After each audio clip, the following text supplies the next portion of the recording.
என் பேர் செல்வராசு. நான் சென்னையில் கட்டட தொழிலாக செய்கிறேன். அதுக்கப்புறம் எனக்கு இடுப்பு வலி 3 வருஷமா இருந்தது. அதனால காலம் வலி ஓவரானதுனால இங்கே 2-3 இடத்துல பார்த்தேன். அவங்க எல்லாமே ஆபரேஷன் பண்ணணும், இடுப்புல வந்து உனக்கு வந்து டிஸ்க் வந்து ஸ்டவ்வு வந்து நரம்பு அமைக்கிருக்கு அப்படின்னு சொல்லி அது ஆபரேஷன் பண்ணால் குரு வச்சு அடிக்கணும் அப்படின்னு சொல்லியிருந்தாங்க.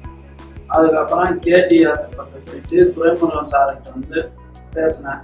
அவர் சொன்னாரு அதெல்லாம் வேணாம், துளைகள் 2 போட்டு இந்த மாதிரி ஆபரேஷன் பண்ணலாம், அதனால உனக்கு ஒன்றும் பிரச்சனை இல்லை அப்படின்னாரு. அதுக்கப்புறம் நான் எல்லாத்தையும் ஒத்துட்டு ஆபரேஷன் பண்றது கை நர்சல் பற்றி வெளியில சொல்லி கேள்விப்பட்டு தான் நான் போயிருந்தேன்.